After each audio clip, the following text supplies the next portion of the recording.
Instituto Bíblico Veritas Dei, Ratio et Revelatio. Instituto de Teología Bíblica Veritas Dei. Precios accesibles, horarios convenientes, profundidad y claridad de enseñanza, profesor de experiencia probada en el campo de la docencia misionera con sólida formación académica. Clases bíblicas grupales o personalizadas. Curso de formación cristiana para pastores y congregaciones. Seminarios y conferencias magistrales. Asesoría y orientación. Clases presenciales o telemáticas. Instituto de Teología Bíblica Veritas Dei.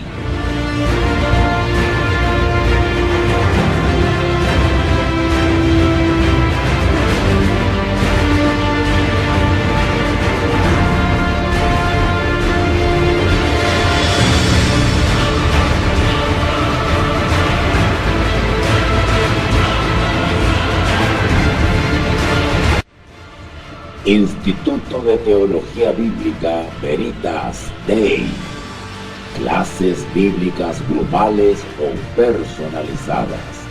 Curso de formación cristiana para pastores y congregaciones. Seminarios y conferencias magistrales. Asesoría y orientación. Clases presenciales o telemáticas. Instituto Bíblico Veritas Dei, Ratio et Revelatio.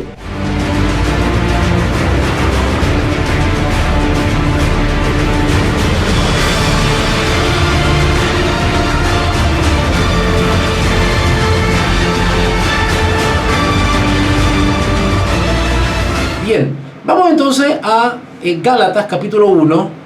Gálatas capítulo 1 y vamos avanzando. Pablo se identifica como siempre, ¿verdad? Pablo, apóstol de Jesucristo. Apóstol, ¿verdad? Apóstol. Digo de Jesucristo porque evidentemente nosotros sabemos que él fue llamado como un representante, como un enviado, ¿verdad?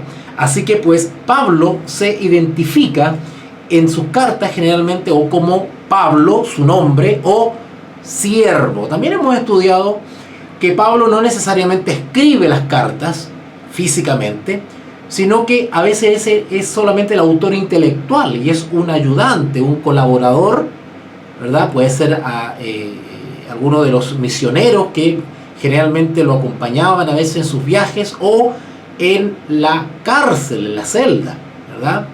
Había si no me equivoco, había un misionero, Epafras, que voluntariamente ingresó a la cárcel para apoyar a Pablo, para ayudarlo, atenderlo, y lo ayudaba, ¿por qué no?, en redactar la carta. Y Pablo era el autor intelectual, y eso lo sabemos porque al finalizar sus cartas él generalmente firmaba, ¿no es cierto? Yo, Pablo, firmo con mi propia mano, decía él, ¿verdad? Así que en este caso Pablo pues tenía ese detalle de dejar claro que el autor, no solamente físico de la carta, sino que el autor intelectual era él, precisamente. Y eso para que las iglesitas del Señor tuviesen la tranquilidad, la paz, de saber que estaban leyendo, ¿no es cierto?, una carta inspirada por el apóstol Pablo. ¿Ah? Bien, perfecto. Avanzamos entonces, y él sigue avanzando ahí en Gálatas 1.1. Él habla de Pablo apóstol y deja claro algo, está entre paréntesis eso ahí. Dice, no de hombres, ni por hombres, ni de hombres.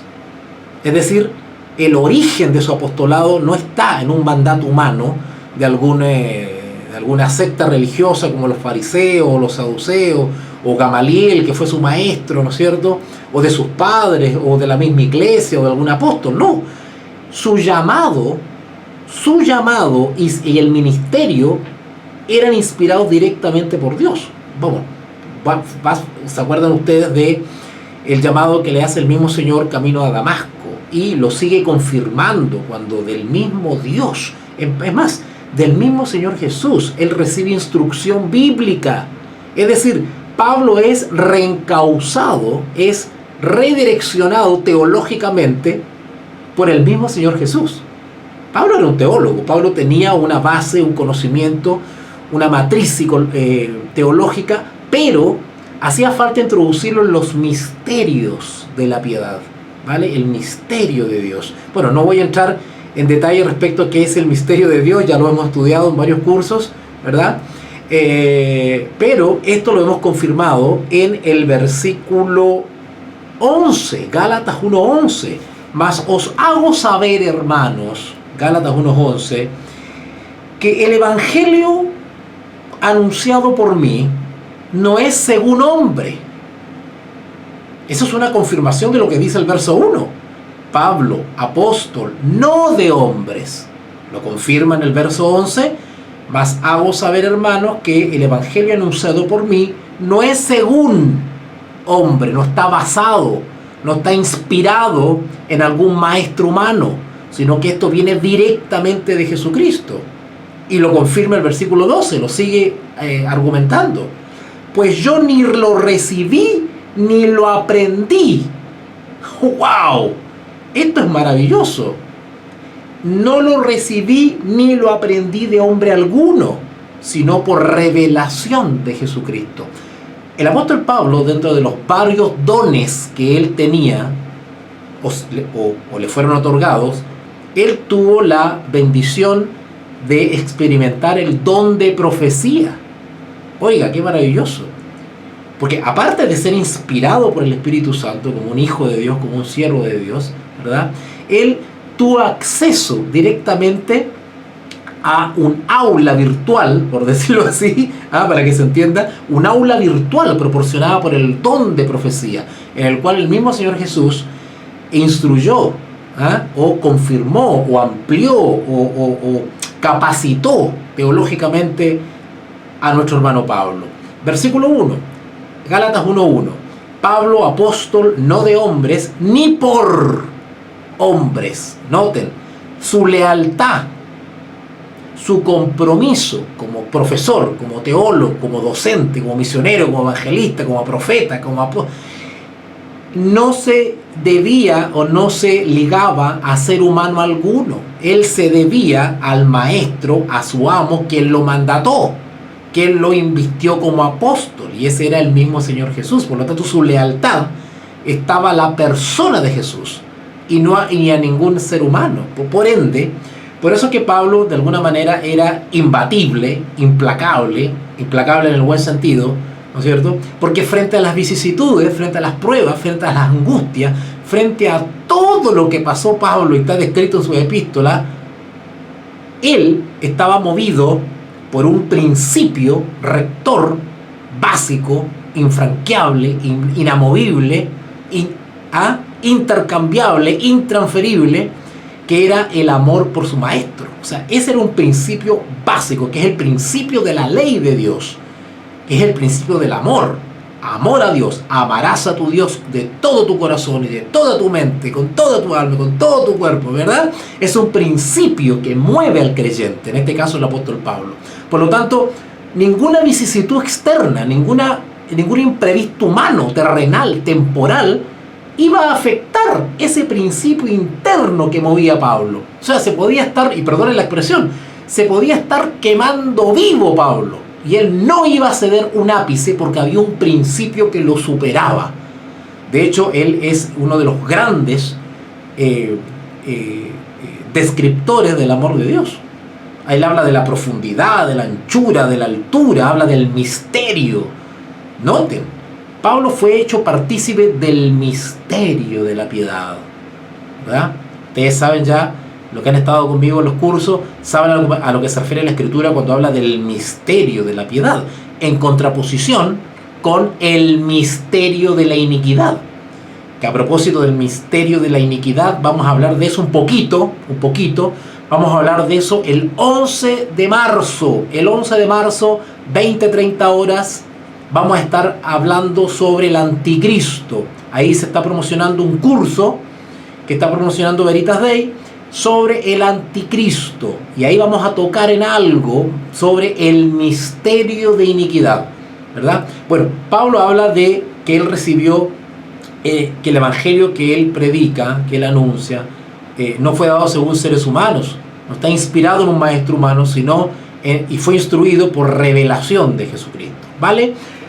Bien, avanzamos un poquitito y uno de los textos famosos de la carta de Gálatas, me tengo que detener ahí, ¿verdad?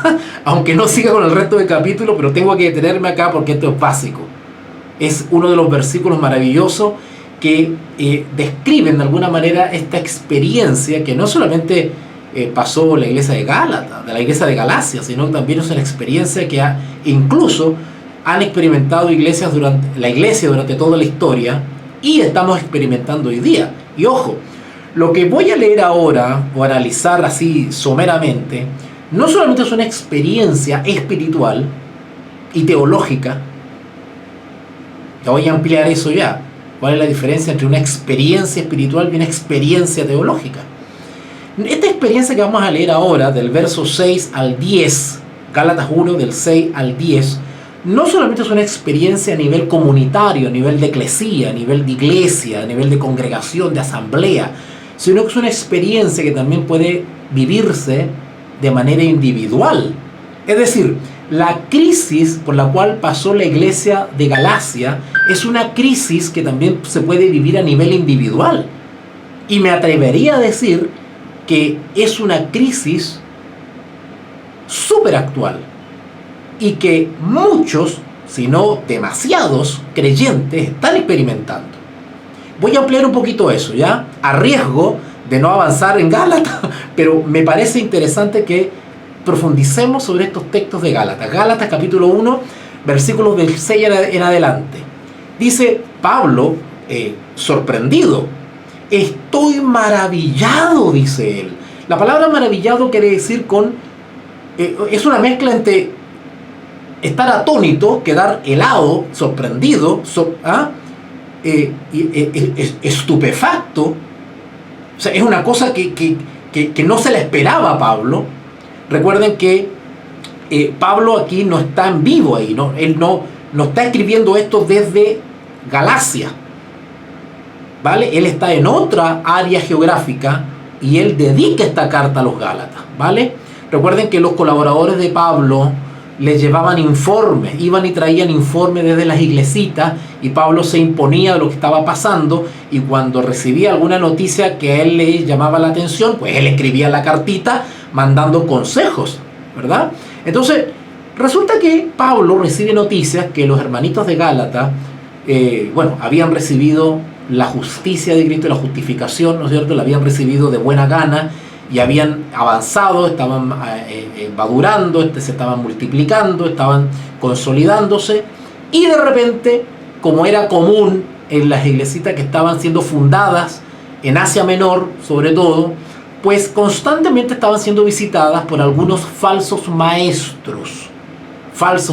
Esto también lo vamos a tocar en el curso sobre el anticristo, ¿vale? Porque vamos a hablar, y me voy a adelantar un poco, que la calificación de anticristo tiene una directa relación, si no es usado como sinónimo, para falsos cristos. Recuerden ustedes Mateo 24, Lucas 21 y Marcos 13, donde el mismo Señor Jesús en el Sermón del Monte de las Olivas, o de los Olivos, mejor dicho, él advierte en varias ocasiones sobre vendrán falsos profetas, falsos cristos. Bueno, eso de falsos cristos es un equivalente a anticristo. Bueno, ya me estoy adelantando al curso de el anticristo que voy a dar el lunes 11 de marzo, 20-30 horas, atentos con eso, ¿ya? Entonces, ¿qué pasa? Habían falsos maestros que estaban rodeando, constantemente visitando las iglesitas, Colosa, Corintio, Tesalónica, Galacia, estaban por ahí dando vuelta. ¿Quiénes eran estos falsos maestros? Bueno, había una variedad de falsos maestros, estaban desde los el incipiente gnosticismo hasta judaizantes. O sea, habían de todo tipo de maestros que profesaban el cristianismo, haber aceptado al Señor Jesús, pero todavía tenían resabios de la religión judía, y los gnósticos, ¿no es cierto?, tenían un problema de hermenéutica, tenían un problema de interpretación. Ellos interpretaban los textos bíblicos de manera mística, hoy diríamos espiritualista, ¿cierto? Entonces por ahí ya tenían un problema. Bien, y entonces las iglesitas de Galacia, que estaban compuestas no solamente por hermanos experimentados, sino también por muchos, y la mayoría eran personas nuevitas en la fe, diríamos hoy día, ¿verdad? O como dice la Escritura, débiles en la fe, y que tenían que ser pastoreados y guiados, asesorados, orientados, confirmados, alimentados, apacentados, ¿ok? Y por eso la importancia de la labor de estos misioneros colaboradores de Pablo, que iban afirmando a las iglesitas que iban naciendo. Otro riesgo que había de apostasía, hablemos así con palabras religiosas, de las iglesitas de Galacia y de muchas iglesias más, era que efectivamente estas iglesitas no tenían un bagaje, una fuente, una experiencia en la Sagrada Escritura judía. O sea, no eran como Pablo, que ya tenían un conocimiento, o como los demás apóstoles, que ya habían tenido cierta educación, cierta tradición judaica, y después con la enseñanza de Cristo ellos fueron armando el edificio de la fe. Esta gente, los gálatas o los colosenses o los corintios, eran paganos. O sea, culturalmente eran paganos. Entonces había que reeducarlos. Entonces era muy fácil que ellos se los distrajera un poquitito y llegaran estos judaizantes que eran muy estudiosos, o llegaran los gnósticos que llamaban mucho la atención con su retórica. Entonces era muy fácil que se deslizaran, que se distrajesen. Y eso fue efectivamente lo que pasó. Los gálatas comenzaron a distraerse con ciertas luces que le comenzaron a llegar, y esa noticia le llegó a Pablo. Y por eso que Pablo escribe lo siguiente: Gálatas 1:6, estoy maravillado, sorprendido de que tan pronto os hayáis alejado. Esa palabra alejado es lo que se conoce hoy como disidencia.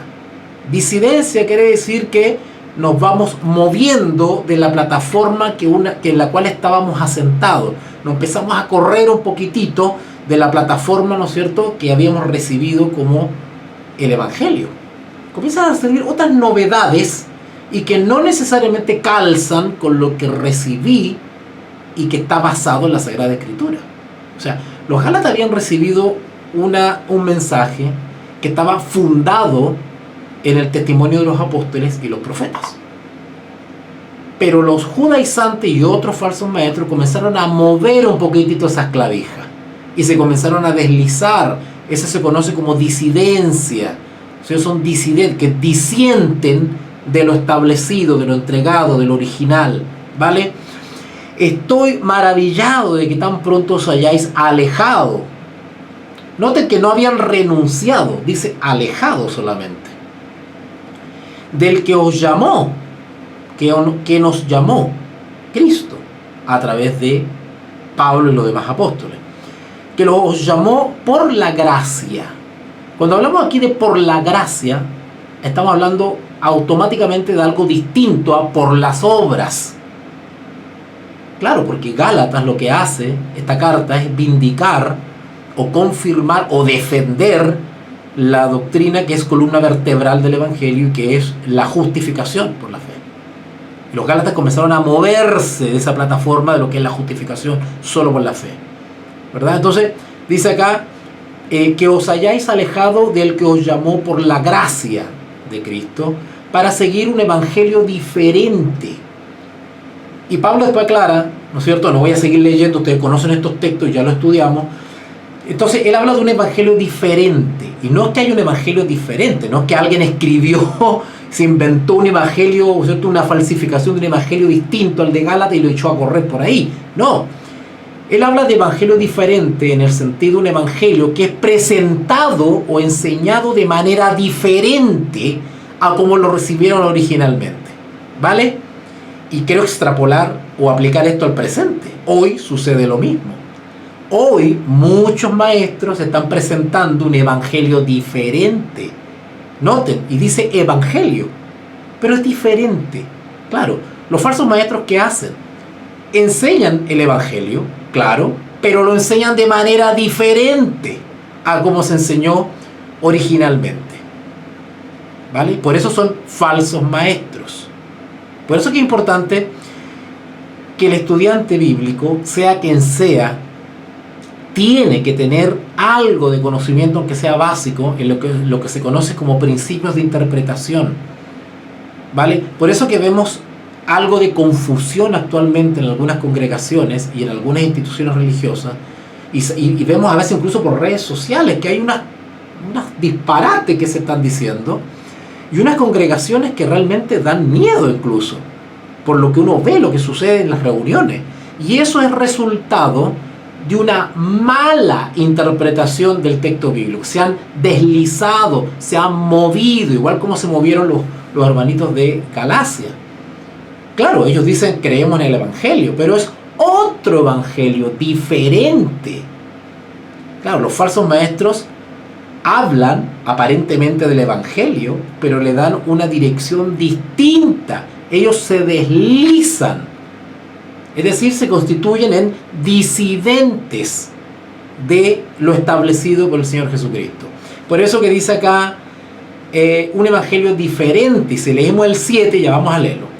No que haya otro, ¿no es que lo aclara Pablo? No es que haya otro, físicamente no es que alguien copió un evangelio, redactó un evangelio distinto y lo echó a correr. No, es el mismo. Pero hay un tema de interpretación distinta.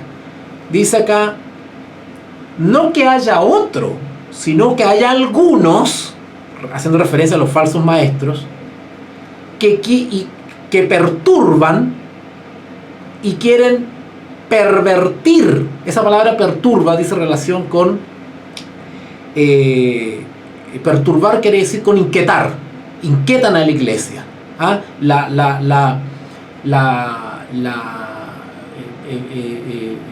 La provocan, rompen la paz, rompen la armonía, introducen el conflicto, introducen, ¿no es cierto?, un debate, que no es malo el debate, es bueno el debate, pero introducen un debate que no es edificante.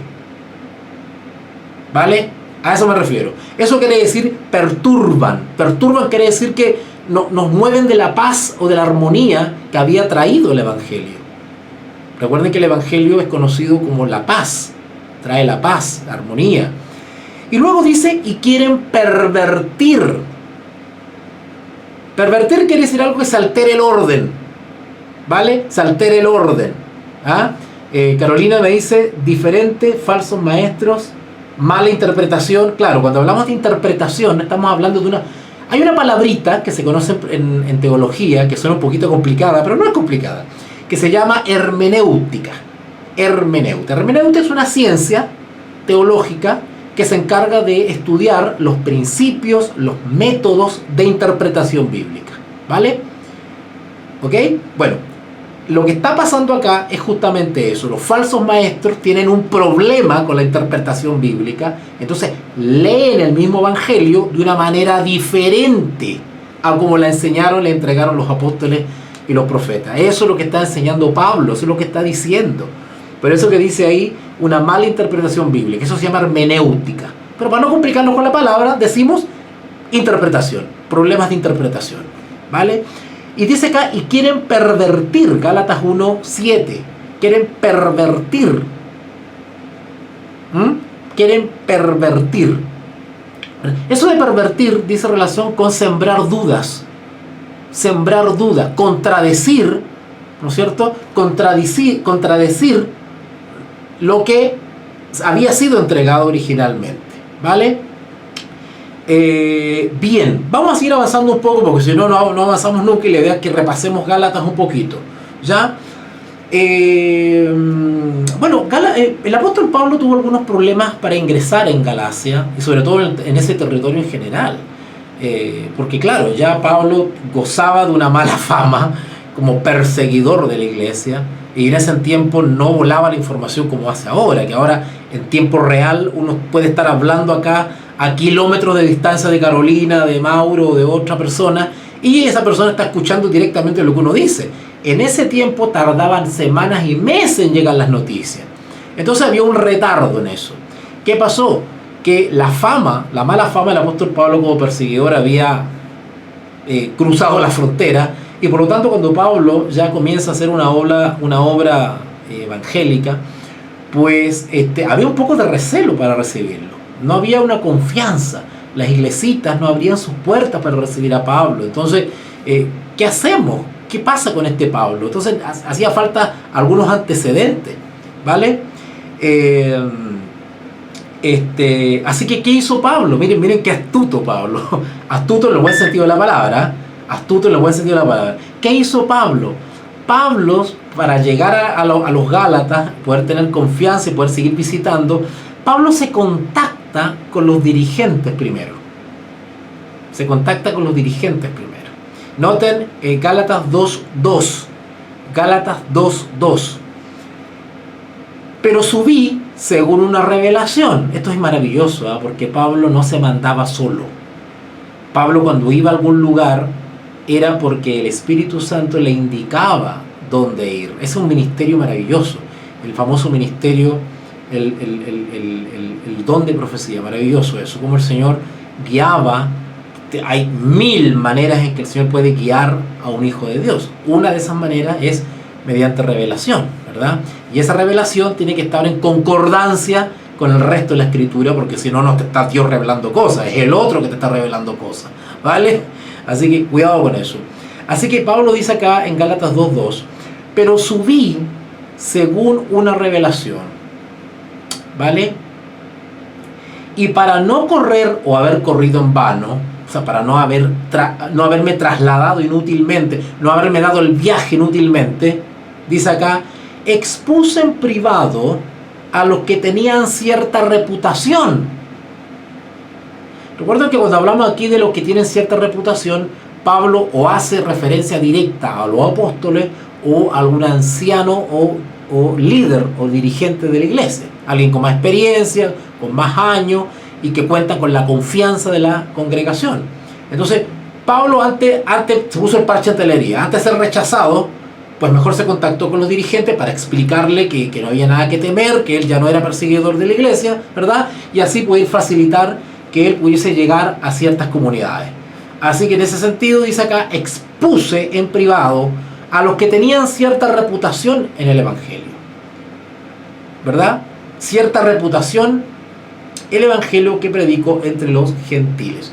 Y de hecho, cuando ustedes van ahí al verso 3, en Gálatas 1:3, él efectivamente argumenta un poquito de esto, él se amplía un poco esta...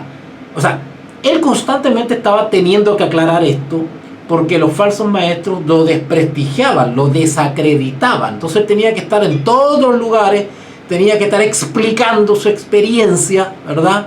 Para que romper los prejuicios. Y eso lo vemos claramente narrado ahí en Gálatas 1:13. Si ustedes leen ahí, dice, porque ya habéis oído acerca de mi conducta. Pablo se adelantaba inmediatamente, porque ya sabían ya que su fama estaba corriendo por todas partes. Así que él tenía que estar aclarando eso, ¿verdad? Porque ya habéis oído acerca de mi conducta en otro tiempo, en el judaísmo. Esto es maravilloso lo que está diciendo, porque Pablo del punto de vista teológico, Pablo dejó de ser judío. Del punto de vista teológico, no del punto de vista cultural, del punto de vista teológico, él dejó la religión judía para adoptar el cristianismo. Yo quiero aclarar eso, porque hoy en día hay muchos cristianos que dicen que son cristianos, pero se disfrazan de judíos, o adoptan cosas que son de la tradición judaica, o de las costumbres judaicas, y hasta de la teología judaica. Cuando digo teología judaica, estoy hablando de ciertas prácticas o creencias fundadas en el Antiguo Testamento y las practican ahora como si estuviesen vigentes. A eso me refiero con teología judaica. Y eso es un absurdo, porque si el mismo Pablo abandonó el judaísmo como religión y adoptó el cristianismo, mal estaría hoy en día que un cristiano retrocediese teológicamente y adoptara costumbre y prácticas judaicas. Es una inconsecuencia, es una locura. Y quiero resaltar eso porque es una realidad. Por eso que quiero en este repaso analizar el contexto inmediato de Gálatas, pero también traerlo al presente. Así que el 13 dice, Gálatas 1:13, porque ya habéis oído acerca de mi conducta en otro tiempo en el judaísmo. O sea, él lo da por pasado, en el judaísmo. Yo ya no estoy allá, estoy acá. Eso es pasado, vuelta a la página. Ahora algunos podrían argumentar y decir, bueno, pero Pablo respetaba algunas fiestas judaicas. Claro que las respetaba, pero no porque él pertenecía, se consideraba todavía parte de la religión judaica, sino que él adoptaba estratégicamente, por el bien del evangelismo, él adoptaba, ¿no es cierto?, adoptaba ciertas prácticas o tradiciones que desde el punto de vista espiritual no le iban ni venían, no le granjeaban mayor santidad porque participaba de la Pascua. Si él sabía en su corazón que el rito o el ritual o la práctica de la fiesta judaica de la Pascua no tiene ninguna repercusión espiritual para un cristiano en Cristo, un cristiano. Así que da lo mismo si participo o no participo de una fiesta de la Pascua. Si alguno de ustedes, alguien lo invita a una comunidad judía, como me ha pasado a mí, lo invitan a participar de Hanukkah o de otras fiestas judaicas, bueno, participemos por respeto, por deferencia, ¿no es cierto? Porque a veces uno lo invitan con mucho cariño, mientras eso no interfiera en mis principios, ¿verdad? No hay ningún problema, pues. Y eso hacía Pablo. Por eso cuando él señala, me he hecho judío para ganar al judío, dice, bueno, mientras participar de ciertas fiestas judaicas no vayan en contra de mis principios, no violen mi fe y mis creencias en Jesucristo como Señor y Salvador, ni un problema, pues, ni un problema. Ahora, si me invitan a un rito pagano, bueno, ahí ya tenemos problemas, ¿verdad? Si me invitan a una sesión espiritista, ahí tenemos problemas, pues. Pero en el caso de la tradición judaica, una tradición no lo hacía más ni menos, es una tradición, porque las tradiciones son formas, son liturgia, son procedimientos religiosos, ¿verdad? Es como la circuncisión. La circuncisión no tiene ningún valor desde el punto de vista espiritual hoy. Por lo tanto, da lo mismo participar o no participar. Así que en ese sentido, eso no justifica de que se considera a Pablo, ¿cierto?, un miembro de la religión judía. Él dejó la religión judía atrás, definitivamente, siendo culturalmente judío. Aquí hay que hacer esa salvedad. Por eso que el texto 3 dice, porque ya habéis oído acerca de mi conducta en otro tiempo en el judaísmo. Y yo quiero poner énfasis en eso porque cuando ustedes analizan la experiencia de Pablo en Damasco, eso significó en la vida espiritual de Pablo, en la vida religiosa de Pablo, un antes y un después. Entonces, cuidado con eso. ¿Por qué me tomo el tiempo de explicar esto? Para que ustedes tengan el discernimiento o las herramientas teológicas, bíblicas, analíticas, para juzgar lo que pasa hoy día. Hoy día hay grupos de creyentes cristianos y que literalmente se creen judíos y copian las cosas judías y hasta se ponen el kepí, y hay algunos que se ponen un manto o se hacen los rulitos aquí y son cristianos, pero copian cosas que son judaicas. Esas personas están confundidas, quizás lo hacen de todo corazón, pero están confundidas. Y para eso son los estudios bíblicos, para eso son los estudios teológicos, para educar, para formar. ¿Ok? Bien. Entonces, bueno, no nos playamos más en eso, ustedes ya lo pueden leer después y qué sé yo. Nos saltamos directamente al capítulo 3, aunque en el capítulo 2 hay un incidente maravilloso, ¿verdad? Bueno, no lo vamos a analizar ahora, y eso ya está estudiado en el curso que di sobre Carta a los Gálatas. Pero acuérdense ustedes lo que pasó cuando se juntó Pablo con Pedro, y ahí Pablo le tira las orejitas a Pedro. Bueno, usted ya, famoso incidente ese, ustedes ya lo conocen. Pero la preocupación de Pablo era que los gálatas se estaban deslizando hacia otra plataforma que no era la original.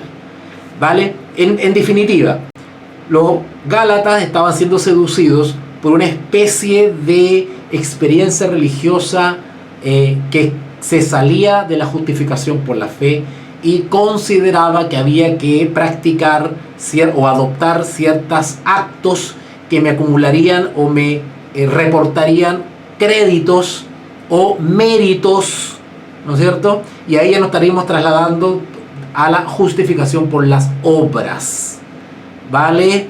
Por las obras. Pero Pablo, ¿cómo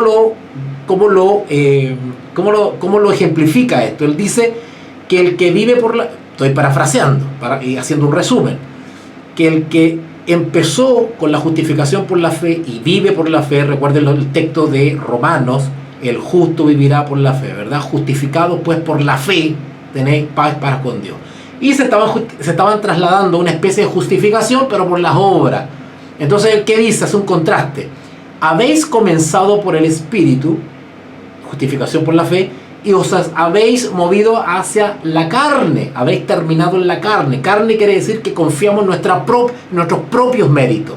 Eso es que nos hemos trasladado del Espíritu a la carne. Entonces, ese contraste comienza a exponerlo Pablo, tirándole las orejitas un poquitito a los Gálatas.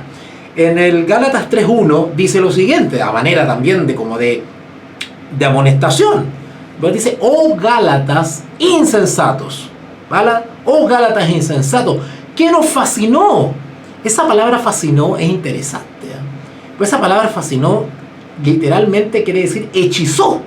Si ustedes van a una versión, por ejemplo, de Jerusalén o otra versión bíblica que es mucho más nítida en algunos aspectos, ustedes van a ver que ahí en vez de fascinó, dice hechizó. Hechizó. No, noten la connotación que quiere darle Pablo. O sea, es un embrujo que está ahí. Y una cosa impresionante. Dice, oh Gálatas insensatos, ¿qué nos fascinó para no obedecer la verdad?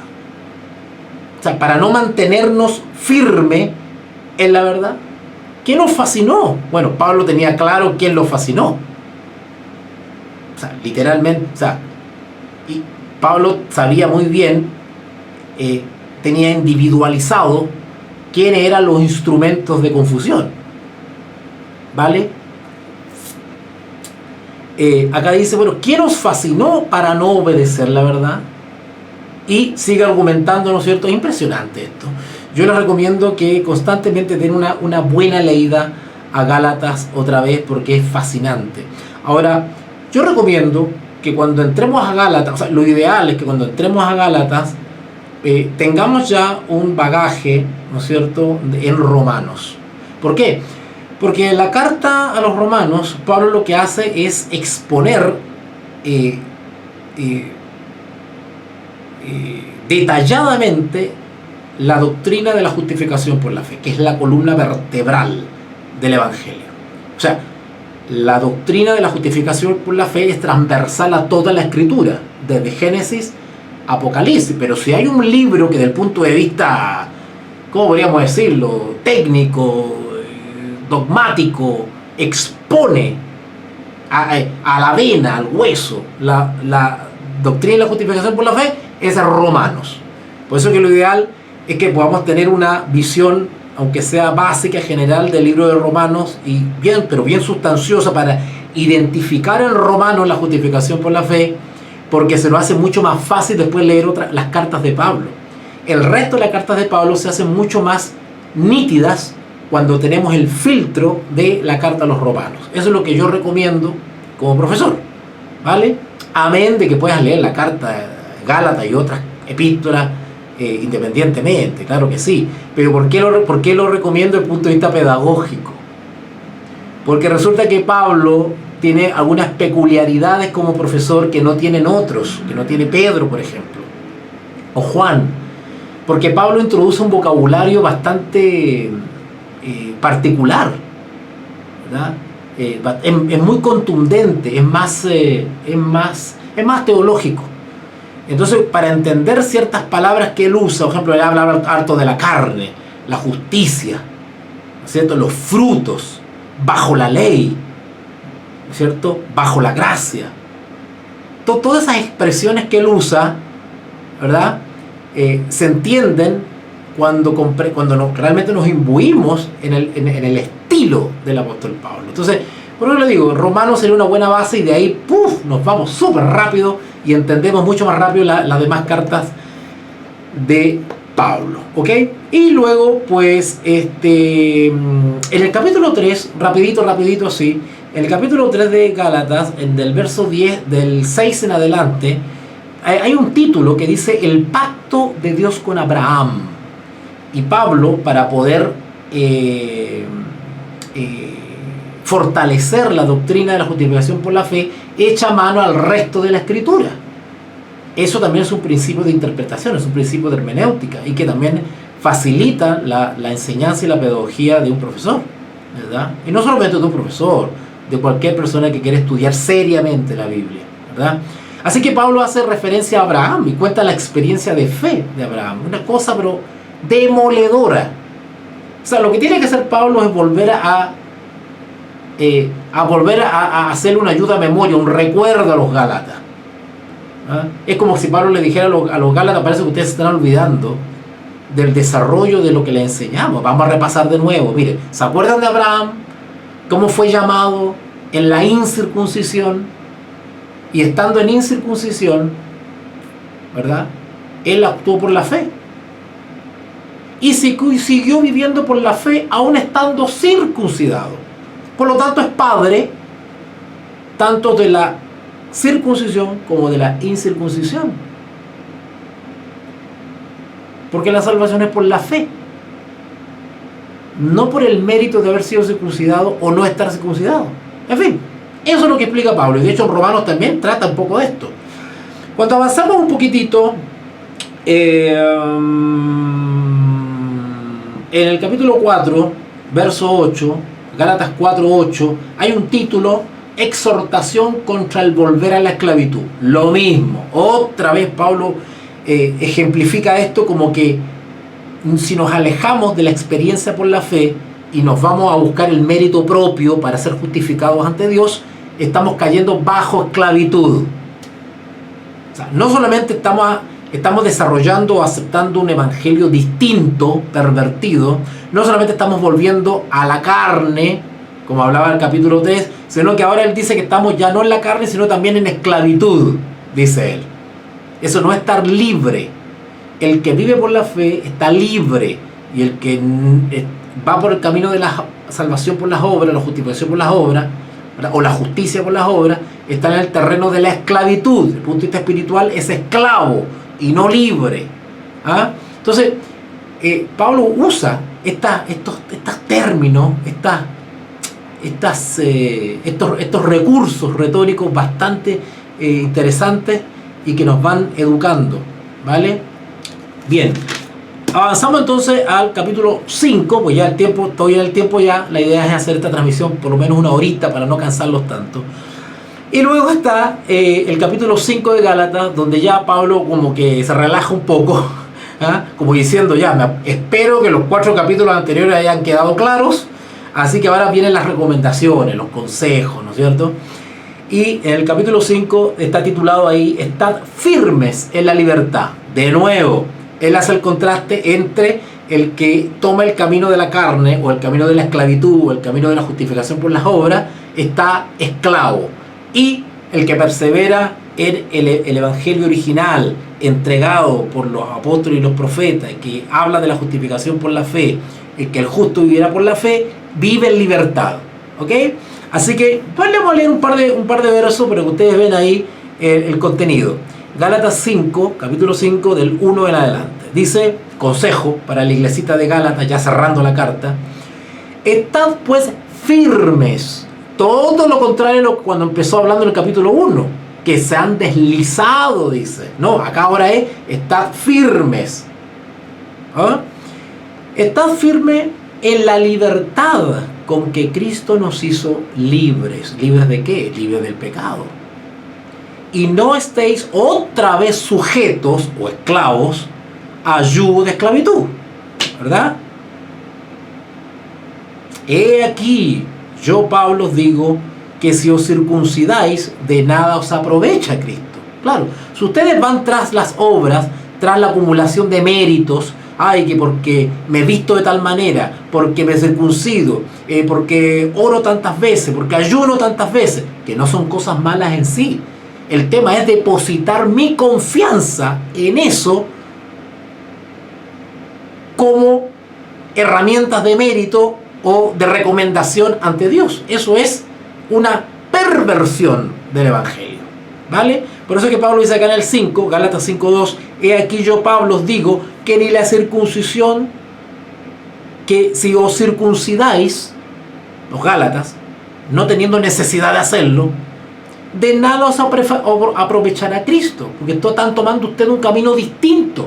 Entonces, de nada les va a servir que ustedes profesen fe en Jesucristo si están siguiendo otro camino distinto del que Él señaló. Entonces, de nada os aprovechará, dice Él. O sea, van a ser creyentes de nombre, porque en realidad en la práctica ustedes están siguiendo otro camino. Y hoy en día está sucediendo lo mismo, exactamente lo mismo. Mucha alabanza, mucho bla bla, muchos amenes, y que bonito, y que mira que me saco una fotito en Facebook, y mira con la falda larga, y mira yo con la corbatita, y yo tocando guitarra y tocando batería, obras, actos, acciones externas. Y dentro, ¿qué está pasando dentro? Ahí está el problema, ¿vale? Bien, y termina entonces el capítulo 6 con un capítulo maravilloso que todos conocemos, ¿verdad? Pero tampoco se entiende. Que es el famoso capítulo, la última partecita del 5. La última partecita del capítulo 5, ¿no es cierto? Donde habla, ¿te acuerdas? De los frutos de la carne y los frutos del espíritu. No lo vamos a repasar, es súper conocido, ustedes lo pueden leer. Pero en definitiva, ahí lo que está diciendo es que el justo vive por la fe, que es justificado por la fe, vive también por la fe, ¿vale? Y un resultado, una consecuencia de vivir por la fe es que se van manifestando espontáneamente los frutos. Es decir, se evidencia en la vida práctica, ¿no es cierto?, esos frutos que están descritos ahí. La escritura nos habla de que en la iglesia hay trigo y hay cizaña. Y no estamos autorizados para señalar, tú eres cizaña, no, tú eres trigo. No estamos autorizados para eso, porque tanto el trigo como la cizaña actual está en proceso. Hay trigo que puede terminar en cizaña y hay cizaña que puede terminar en trigo. Es un proceso. Por eso que la escritura dice, el justo por la fe vivirá. Es un proceso la vida del creyente. El que comenzó como cizaña puede terminar en trigo. Y el que empezó como trigo puede terminar en cizaña, como le pasó a los Gálatas, que empezaron siendo trigo y se estaban pasando para el lado de la cizaña. Pero ojo, pero también hay características del trigo y de la cizaña. Ahora, esas características son dadas no para darnos cuenta y atacar y usarlo como herramienta de ataque contra esa persona, no. Pero hay características que evidencian en la vida de una persona si está por el camino de los trigos o está por el camino de la cizaña. ¿Y cuál es nuestro deber? Bueno, al que tiene ciertos rasgos de cizaña, bueno, ayudarlo, darle una mano para traerlo para el lado del trigo. ¿Ok? Así que ojo con eso. No podemos estar señalando a nadie si es trigo o cizaña, ¿vale? Porque eso sería juzgar su experiencia. Pero sí, ¿verdad? La experiencia espiritual se evidencia y hay señales. Y la cizaña tiene características y el trigo también tiene características, ¿vale?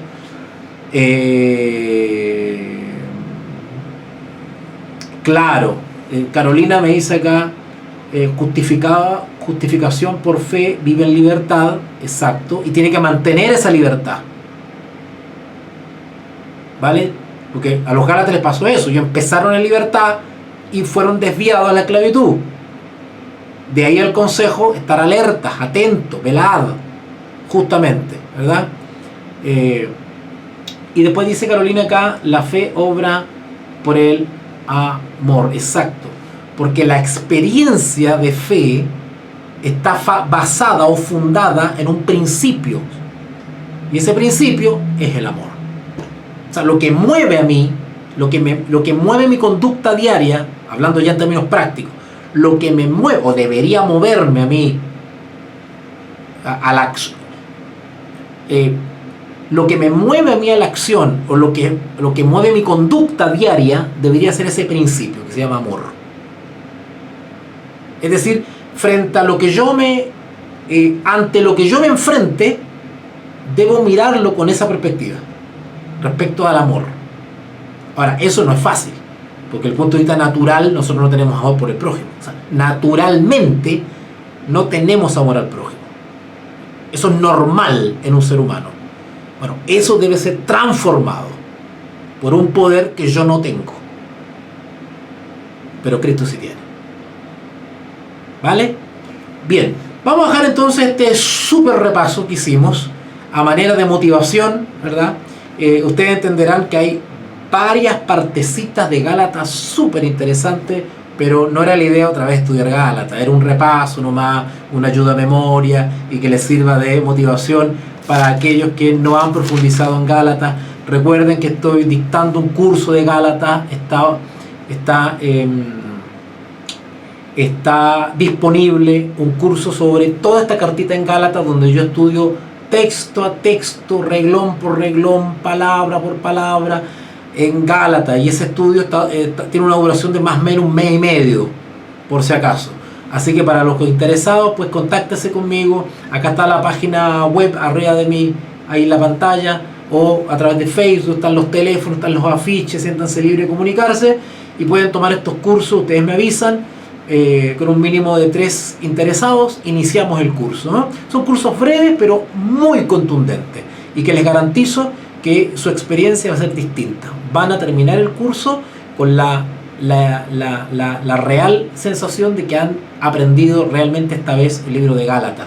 Y no solamente Gálatas, tengo cursos también para todas las demás cartas de Pablo, las epístolas, las famosas epístolas carcelarias, las epístolas pastorales, Corintios, qué maravilloso. Así que, pues, aquellos que estén interesados, siéntanse libres de comunicarse conmigo, con toda confianza, les puedo dar toda la información, e iniciamos las clases, ¿no es cierto? Nos ponemos de acuerdo, y para que ustedes tengan una experiencia real en el estudio de la palabra. No se conformen, siempre busquen más, busquen aprender, capacitarse, ¿vale? Piensen por ustedes mismos, vean por ustedes mismos en ese sentido para servir mejor. Cuando yo tengo una mejor capacitación y comprendo de manera más completa, más profunda la Biblia, me hago un mejor instrumento para servir a otros, ¿vale? El conocimiento teológico no es prerrogativa solamente de los líderes o de los pastores. Cualquier persona tiene la capacidad mental, cerebral, de poder comprender esto. Así que anímense, aprendan, no solamente si eres un hermanito, un diácono, una diaconisa, un misionero, un evangelista, un pastor, comunícate conmigo y para que conversemos y iniciemos rápido ya estudios este año 2024. Los dejo por ahora, espero que les hayas servido de motivación y nos vemos en una próxima transmisión donde podemos estar comentando algún otro texto o incluso también conversando de otros temas también, pero también tienen que ver con temas espirituales. Un abracito, bendiciones para todos y nos estamos viendo en la próxima oportunidad. Atento a las redes sociales, Facebook, Instagram y YouTube por las noticias que les voy a dar. Instituto Bíblico Veritas Dei, Ratio et Revelatio.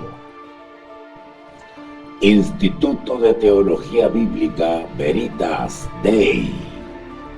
Precios accesibles, horarios convenientes, profundidad y claridad de enseñanza, profesor de experiencia probada en el campo de la docencia misionera con sólida formación académica. Clases bíblicas grupales o personalizadas. Curso de formación cristiana para pastores y congregaciones. Seminarios y conferencias magistrales. Asesoría y orientación. Clases presenciales o telemáticas. Instituto de Teología Bíblica Veritas Dei.